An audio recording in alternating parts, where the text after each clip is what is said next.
cars should be fitted with first aid kits so as to safeguard the safety of their occupants in cases of accidents.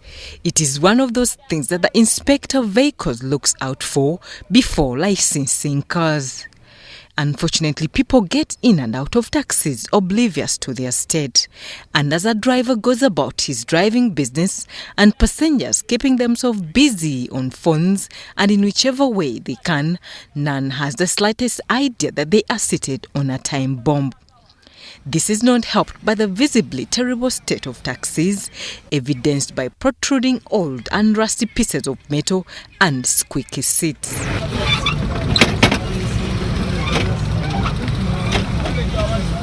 The implication is that anything can explode anytime in a way of an accident or cut as one boards or alights or a bang as a result of jerking forward due to instant brakes so typical of taxi drivers, thus necessitating the presence of first aid kits in taxis.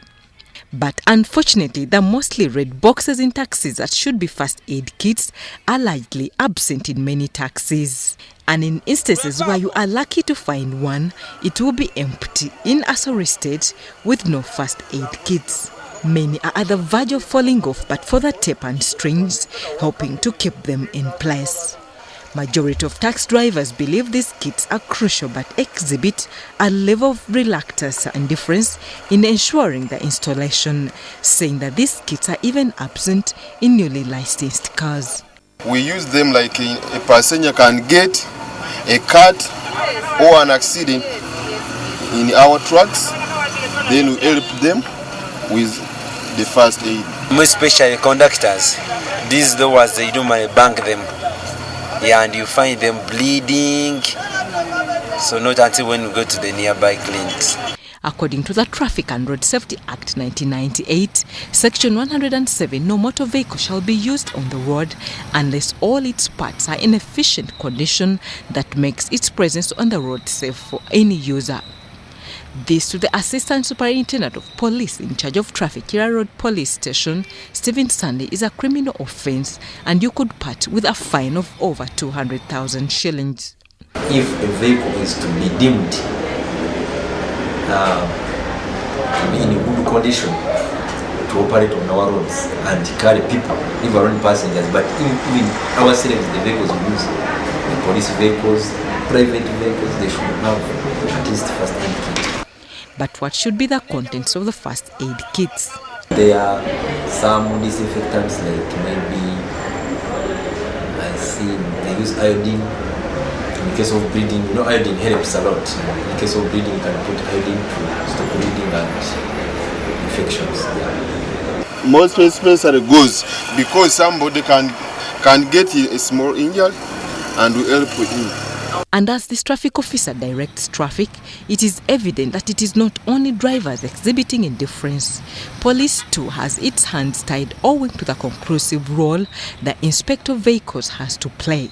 He inspects the cars and he can only determine their roadworthiness. It is not any police officer that will come and say, for you, yeah, you can suspect and subject that vehicle for IOV test and inspection. So it becomes a bit tricky for us, most especially when on roads. Stop this vehicle, escort it, or park it, you know. But it is an offense, it is dangerous, and it is risky for our people. Recklessly, we do not buy them. Even the traffic officers do not mind about them.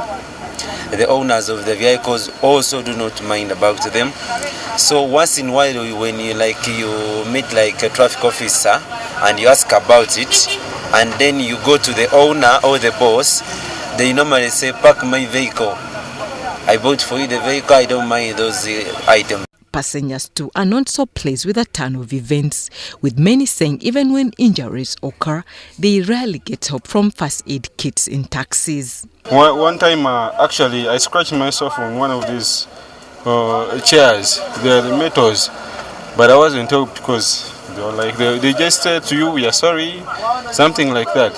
And also you understand their situation. So long as it is there, because most especially in our taxis here, we just put them there for the checking of these traffic officers, but we don't normally use them. Ironically, the police is also dismayed by the dismal rate of use of first aid kits and their failure to conclusively implement their use. We are doing bad in terms of that. Even where you find such boxes in taxis, they're empty.